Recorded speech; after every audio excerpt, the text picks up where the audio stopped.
Yes, all right. Wabukeredde ng'ebitongole bikuumaddembe omuli ebya police, UPDF, CMI bagenda maaso n'okuguguba n'abagambibwa okuba nti nno be bamu ku baana abamenye banka.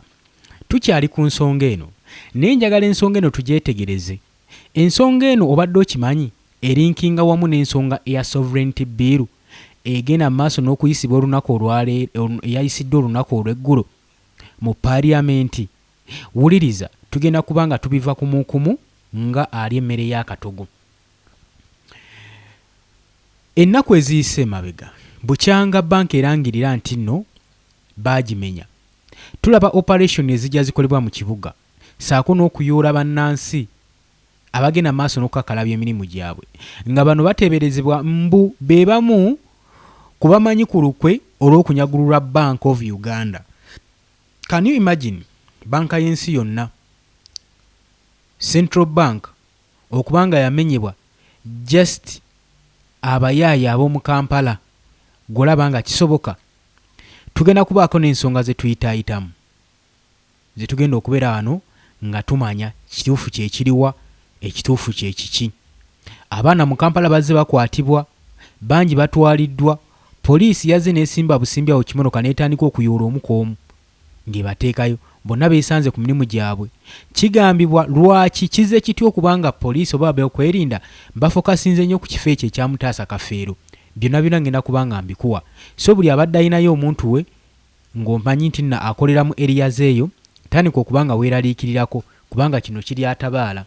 Oli ku Yugi Update TV mbalamusizaako nnyo mukoliko obwakedde. Abali mu diaspora mbalamusizaako nnyo. Mantegeeza abali e Qatar, Oman, Dubai, Saudi Arabia, US, UK, abali e Kenya, abali South Africa, abali mu Asia. Mwena mbatumiddeko nnyo mukola kyamaanyi okwekumira ku mayengo gano aga Yugi Update TV. Kakati kigambibwa nti nno gye buvuddeko ennaku z'omwezi zaalinga 4 May, mwezi guno gwe tulimu omwaka ogwa 2026. Banka yalangirira nga yamaze okufuna ba intruder abagiyingiramu era ne bagimenya.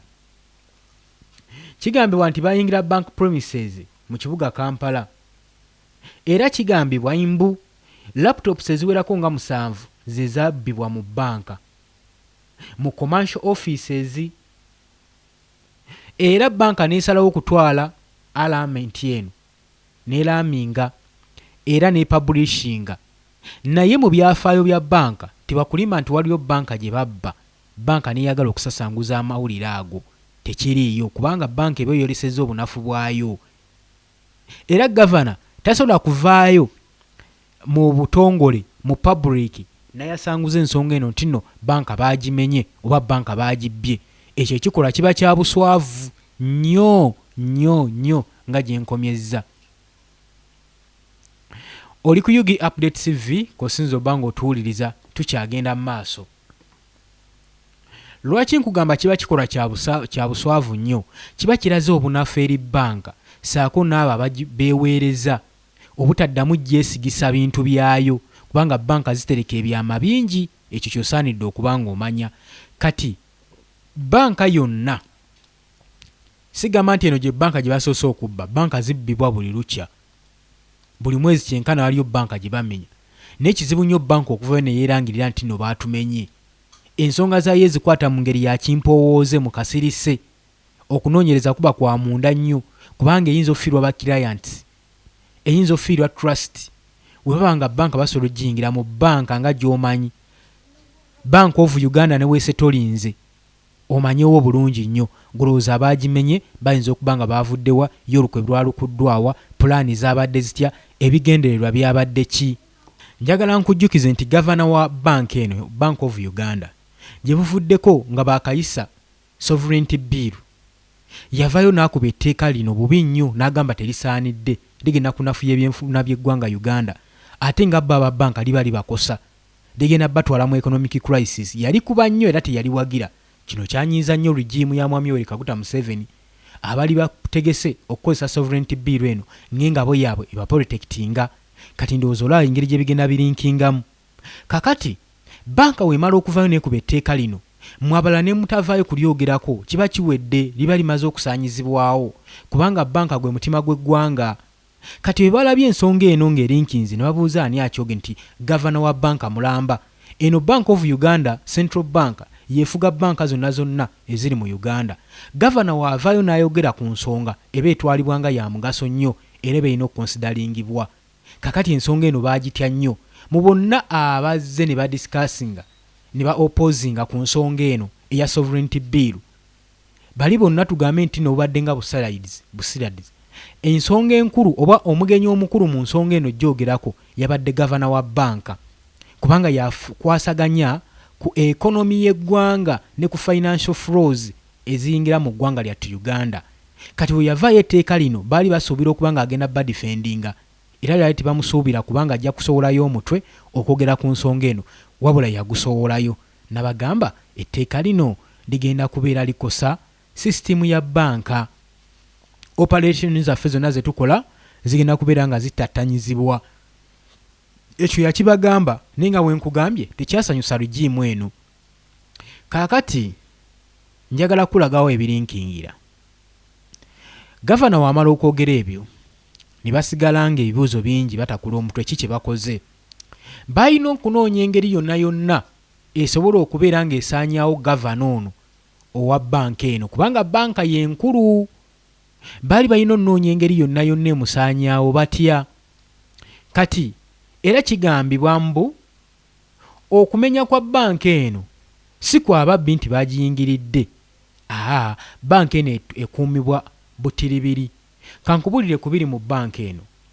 Okimanyi buli mwezi bookya kyenkana ebimoroka ebyenkana nkugambe ntya Sinotrax nga 2 namba eza ssente ze bataagala ngezo zikaddiye ne bazookya bookya, era buli mwezi zibaayo eyo mu tterekero mu Bank of Uganda.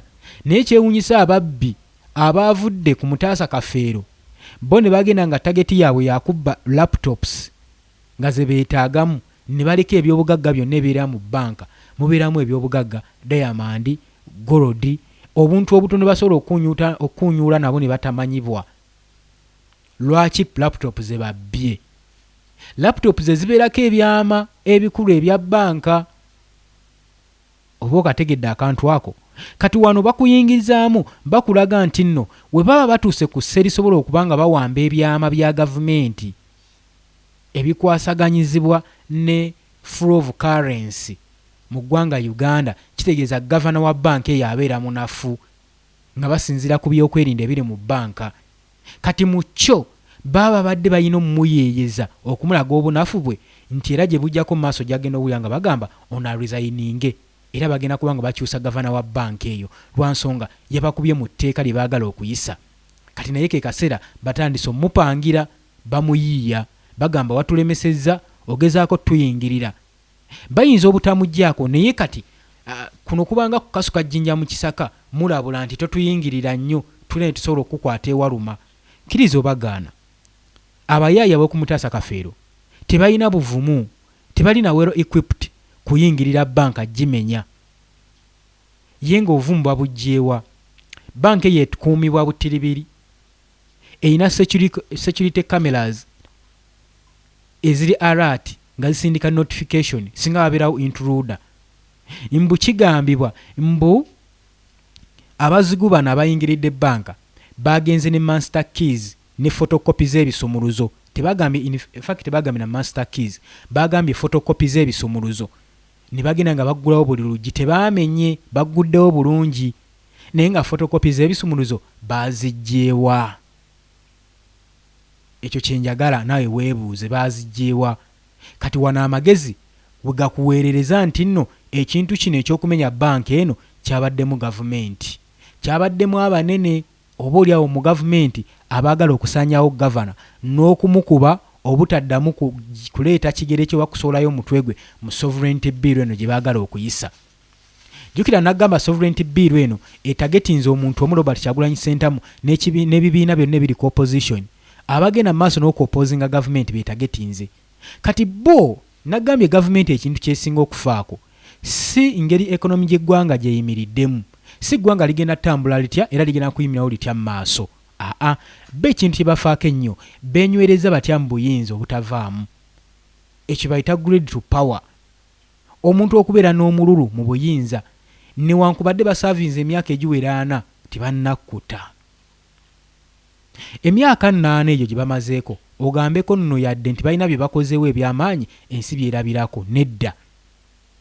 Bukyanga Uganda efuna independence efuna bwetwaze wakayitayo emyaka 96 ne ku myaka egyo 6 regimu ya Mwami Yoweri Kaguta Museveni yakaluulingako emyaka 4.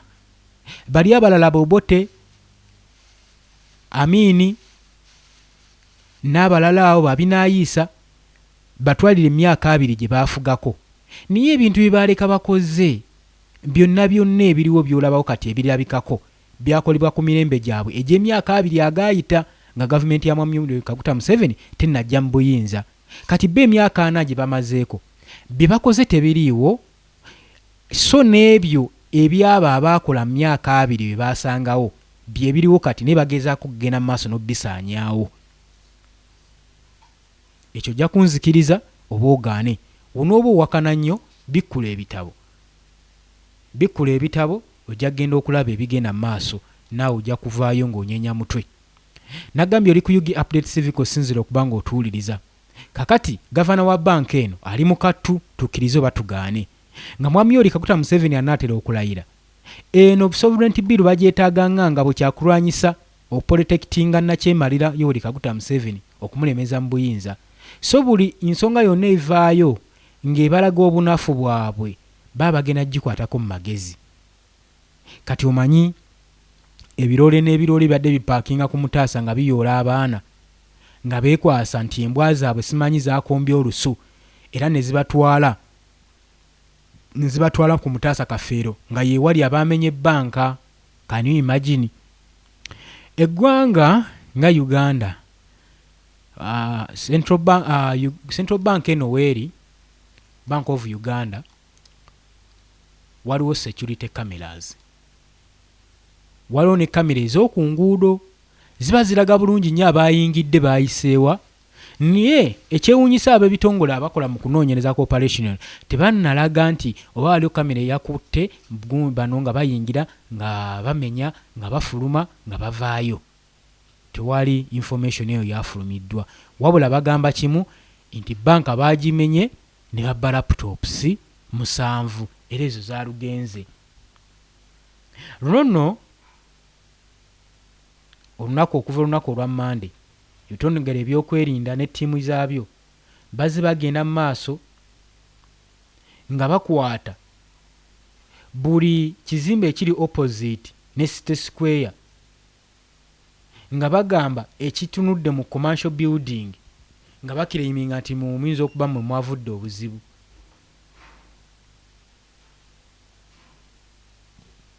Tukyagenda mu maaso kati nno okusinziira ku information efuluma mu poliisi bagamba okusinziira ku kunoonyereza kwe baakoze, okusinziira ku investigation gye baakoze nti ababbi babadde n'ebisumuluzo ebiri duplicate mwe byabakiriza okutambula nga tebamenye madinisa wadde enzigi, wabula enjizi zino nga bazifesinga face to face nga baziggula.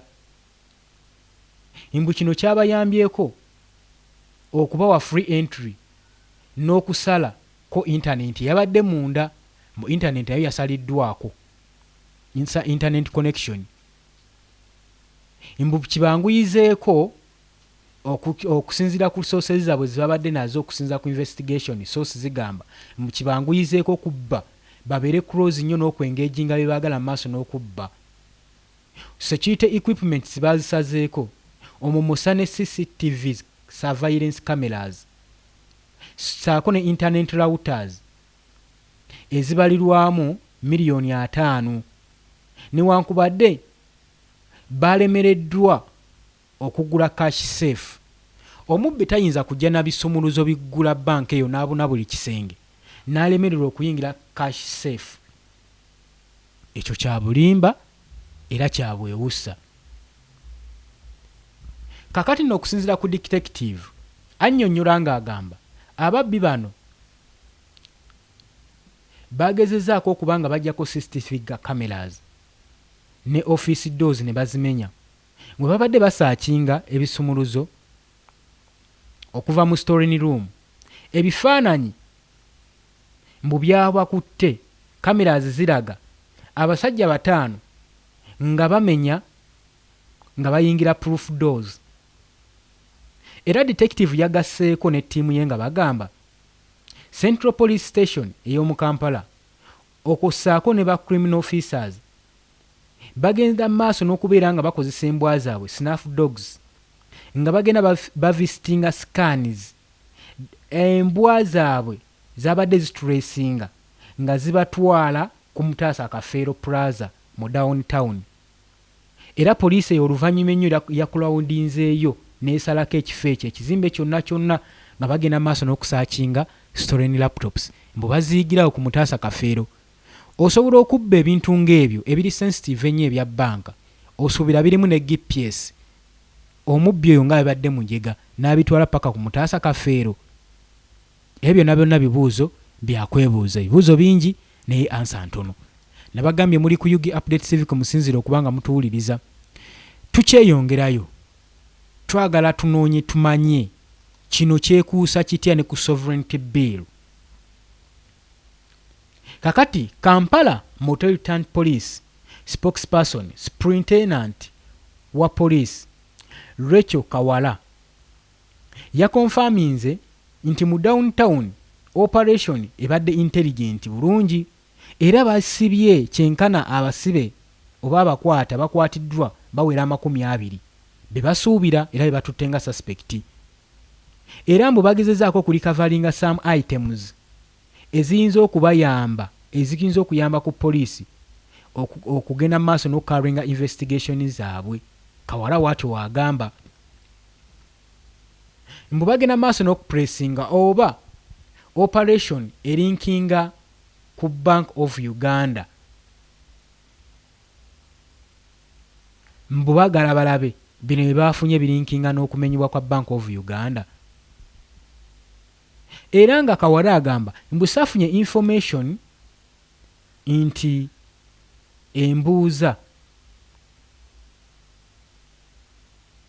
sources zikiraiminga nga zigamba Bank of Uganda ya instructinze police obutoogera publicly ku nsonga eno awo nawo owuliddewo nga we nagambye nti teri bank eyinza kukkiriza kwasanguza information ng'eno nti baagimenye babiba byakyama nnyo ebeeyolesezza obunafu Central Bank etwala banka zonna mu Uganda banka zonna mwezeewula mwezijja ssente mwezitereka ebyama byabyo gavumenti mwetereka n'ogamba nti baagimenye kati omwogezi wa poliisi agamba banka yabakubye akaama n'ebasaba baleme kusanguza nsonga eno era nga bagamba mbu kisingako okuba nga bahandlinga communication intelligently newankubadde Kenneth Ingesa Director of Communication wa BOA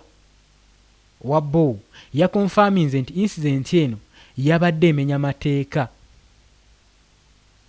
era yabadde ina okuba nga edetectingibwa olunaku olwa Monday era ku bank head office kitegeeza babadde tebalina nsonga lwaki bandibadde basirika badde balina ogyasanguza lwaki bagyasanguza baagala kwolesa bunafu bwa gavana si bunafu bwa banka obunafu bwa gavana atwala banka eyo jjukira ono gavana omukulembeze yamulonda kati bagezaako okwanika n'okulaga nti nno gavana wa banka eno munafu nnyo era asaanidde alekulire omukulembeze singa anaamala okulayira alonde gavana omulala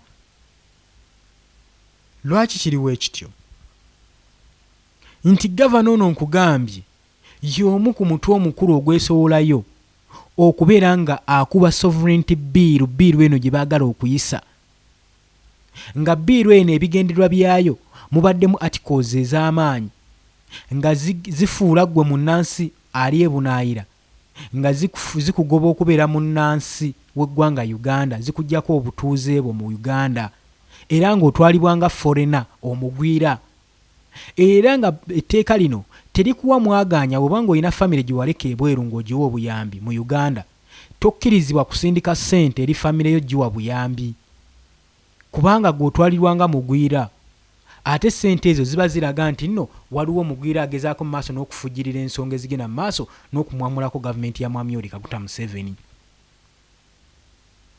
Era ne kampuni zonna ebibiina organization ebibiina bya nakyewa byonna nga tebikkirizibwa kubanga biweebwa buyambi oba finalization eziva wabweru nti mwe mujja kutwalibwanga kusinziira ku sovereignty bill articles ezirimu mujja kutwalibwanga ba agenti b'amawanga ag'ebweru abagezaako okwagala okujja ku gavumenti ya Mwami Yoweri Kaguta Museveni tumuwabulwa. Owulira etteeka eribadde zite nnyo, owulira etteeka erigenda mu maaso n'okuba nga likozesebwa ng'engabo oprotectinga gavumenti ya Mwami Yoweri Kaguta Museveni. Kati etteeka lyabadde zito nnyo era ng'etteeka nga ligenda mu maaso n'okuba nga liri strictinga bannayuganda abali ebweru olwedde bamaze obbateekako etteeka nti mwe muli bagwira era mukolera foreign countries temukkirizibwa kucriticizinga ku bigenda mu maaso mu gavumenti, temulina kwogera ku nsobi ezigenda mu maaso mu gavumenti kubanga lino etteeka liwadde Uganda omwaganya okuba nga yeetwala mu nsonga zonna zonna ez'ebyobufuzi, ez'ebyenfuna n'ez'ebyemikono. Oba ensonga eyo giwulira bulungi nnyo. Era ng'etteeka likugira bonna bonna ba content creators abali ku mikutu YouTube, TikTok, Instagram saako ne Twitter okubanga libakwata nti ba foreign agents. Buli app oba buli media egenda maaso n'okukolebwako ssente kigambibwa nti muba mukolera muba ba agent abagwanga liri abagwira ba agent b'amawanga ageebunaayira era mugezaako bakolera ssente mu spreading enjiri yaabwe ey'okumwamulako gavumenti ya Mwami Yoweri Kaguta Museveni. Era ekibonerezo baataddewo ekibonerezo ekitabangawo mu ssemateeka nti oli wakusibibwa myaka 2 oba seekyo ojja kuweebwa penalty ey'okusasula engase ya kawumbi kalamba ku buwumbi 2 obw'eggwanga erya Uganda. Byonna bye baateeka mu tteeka lino nga bikalubya mbeera kulaba nga beetonderawo space wakati w'aba vocalist ba criticism eri gavumenti ya Mwami Yoweri Kaguta Museveni obutaddamu kwogera ku nsonga yonna ekwatagana na ku byabufuzi. Nkiwa wano tuli bumu. Nagambye oli ku Yugi Update Civic osinzira obanga otuwuliriza. Kakati n'olw'ensonga eyo olunaku eziyise n'olunaku wetukeeredde nga poliisi ekyali mbikwekweto byayo bakyetala bava wano badda wali bava ku biri bizimbe badda ku kizimbe kirala mbu bafeffetta instruments ezabbibwa mu banka mbu ziri mu bizimbe bino wabula ensonga tebagyogera era gye bujjako bajja kukola lipooti olabe kye bazudde nti okusinziira nti jjukira gusigwe mulungi ogusoose nga banka eno emenyebwa. Okusinziira ku lipooti efulumye nti gavana wa banka eno ayolesezza obunafu bungi. N'olw'ensonga eno twagala abeere ng'awummuzibwa, omukulembeze asazeewo agira nga muwummuza, ekifo ekyo kiri vacant era kyaliko vacant ebbanga ddene okuva gavana we yafa eyali atwala banka eno ono abadde yakalondebwa era nga kigambibwa kijja twalamu obudde bamuwummuze nga tebaagaladdemu kwesowolayo ku sovereignty bill eno. Omuntu yenna abalwana so nga ate yabadde tabalwana yabadde agezaako kutaasa ggwanga. Kati bo bano nga wenkugambye bo kibatunuulidde si kyakutaasa ggwanga lyabwe, kyakwesibira mu buyinza mu ggwanga lino kubanga be bafuga be bakabejja be bakamala byonna. Obwakabaka bwa Buganda bwavuddeyo ne boogera ku nsonga zino. Katikkiro Charles Mayiga yavaayo gye buvuddeko n'akola statement yali tesuubirwa nga bawa orders okulirizinga ba political prisoners abali ku ludda olw'opposition ogeza nga Ed Mutwe ng'abagamba nti no information gye muyina ne investigation telinkinga temuyina bujulizi bumala kusiba abantu bano n'olwekyo mubate ebyokulonda nga ebyaggwa. Kati gavumenti ekyakipinze silence ku nsonga eno n'ojja agenda okulanga evuddeyo erumbaganya obwakabaka olw'okuba ndi ayogedde ku nsonga mata enkulu ennyo mu nsi yonna nti bano basaanidde okubeera nga bateebwa. Neddala singa omukulembeze obanga oli feya walisaanidde okulayira nga banno bali mu kaduukulu. Waki ng'obanga okimanyi bulungi nti no owangula mazima n'ombwekanya, waki kyosooka okukola si kwe kutakuba political prisoners ne mujaguza wamu nabo obanga okereiminga. Kakati sovereignty bill eno baadde baagala ogiyisa, omukulembeze agenda okulayira ng'olwedde etteeka likogera Robert Kyagulanyi Ssentamu obutayingirawo mu ggwanga Uganda nti amateeka gajja kuba gamukwata kubanga baalikoledde ye. Naye kakati parliament erikubye nnyo, bantu bangi ne balikuba nnyo, World Bank n'erikuba, kati balaba ng'engabo yaabwe gye balina gye basigaza ng'ekyokulwanyisa eri Robert Kyagulanyi Ssentamu bagenda mu maaso n'okuba nga bagiruuzinga. Kati kye baakoze balabye bagikubye nnyo, omukulembeze n'avaayo n'agamba nti ebyo nze bye mpulira muteesa mu parliament byammwe era sebimanyiiko, nze bye naleka mu bbago birala nnyo ku ebyo mugenda mu maaso n'okuteeseganyaamu. Era ne bava ne beetonda nti ebimu bye baali batadde mu bbago babitunuulira nga balaba byali bigenda mu maaso n'okuteekawo akatyabaga mu ggwanga, mbu babiggyemu ne balekamu amateeka abwe era amatonotono, ebimu baabyegaanye. Kati balinga abafulumizza bbiiru empya, kyokka bbiiru empya era ekyali mu luwulira lwakubiri yandibadde eyintroducingibwa n'ekyewuunyisa okubanga gavumenti bbiiru gyegamba nti empya yatwaliddwa dda mu parliamentary committee board eyafulumiddwa eyo gye baleese, era ababaka ba parliament gye bagenda mu maaso n'okudisikaasingako ekintu ekimenya amateeka kivoola ssemateeka. Era Joel Ssenyonyi nkiwa olunaku olw'eggulo yavuddeyo n'akyogerako babadde mu parliament nga baadressinga ku nsonga ya sovereignty bill eno ng'agamba nti nno biiru mugiggyemu articles ezisinga, kitegeeza biiru gye muleese ku mmeeza mpya eba tesaanidde kuyisibwa. Naye tetunnamanya byavuddeyo mu lutuula kubanga eggulo we twasembyeyo okuwulira nga bakyali mu ntujjo bakyameggana na kiteeka kino ekigenda mu maaso n'okukuumira Mwami Yoweri Kaguta Museveni wa gavumenti eno mu buyinza, okusinziira nti banka baagibbyeko laptops nnamba ekiro kyolwo.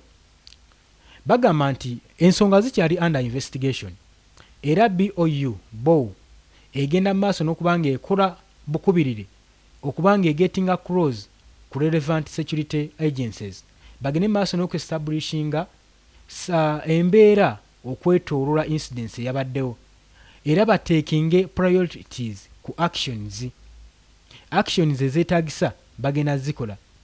Statement yasomeddwa the Central Bank yagenze maaso n'okushinga ku public nti koweeno ba operation egenda sigala ng'eri unaffected instantly. Lwaki? Bizinesi zaabwe nga bulijjo newankubadde bank in law yakoze reporting suggestinga nti two counter terrorism police guards ababadde ku duty baawambibwa era posita zaabwe ku makya g'olwaleero zikedde kufulumizibwa mbu baawambibwa. Ekyo oyinza okkikkiriza naye nze ndowooza banka eno ejja kwetaaga okularifayinga ensonga eno butya baawambibwa, engeri gye balina CCTV cameras eziri ku makubo eziri ne ku kizimbe. Era kigambibwa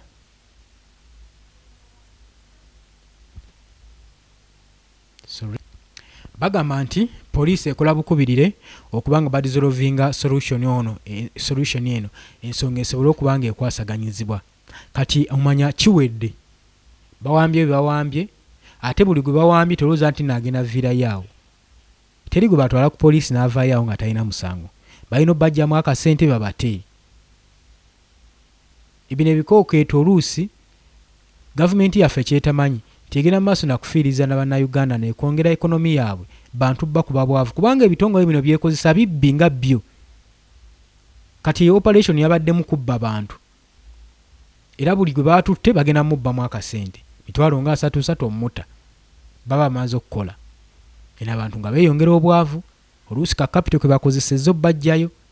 Kati ensonga ngeezo naye nga bwe nkugambye ti Governor wa Bank of Uganda ali ku kattu era ali ku lukato saawa yonna embeera mbi. Ebintu birungi si birungi. Golowooza ki ku nsonga eno? Nsonga ki eyeekwesa emabega eno? Eno diversion ki?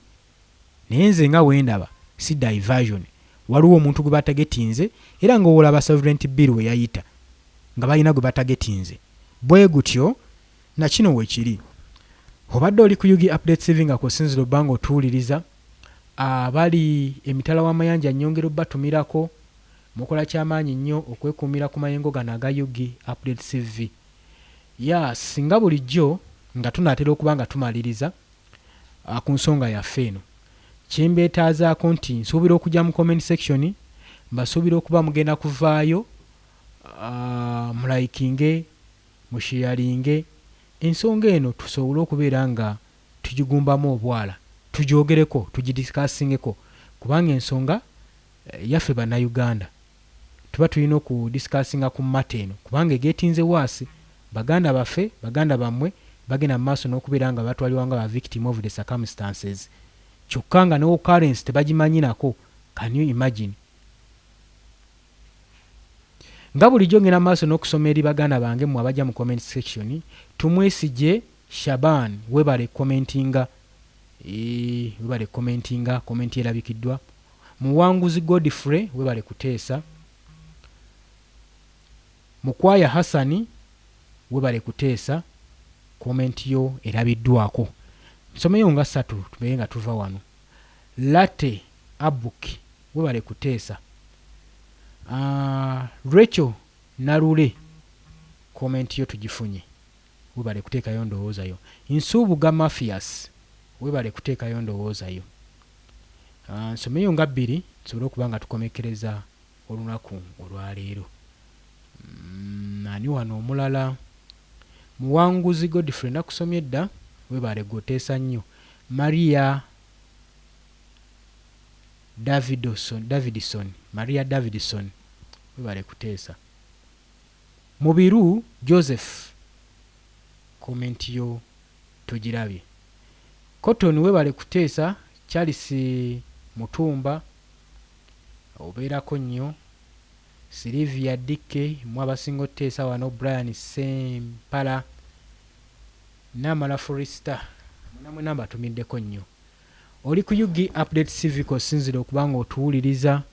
Ba Josephine Uganda, Kevin Sande, Gurobo, Agnes Babirye, Bahadu Kahidi, Benaud Lukwago, Mugaya Inos, James Kayanja, Semamba Muwanguzi, Princess Love, Breast Wamala, Arafa John Paul. Mwena muteesa, mubale kubeera bateesa balungi. Mbagaliza olunaku olulungi. Mweraba.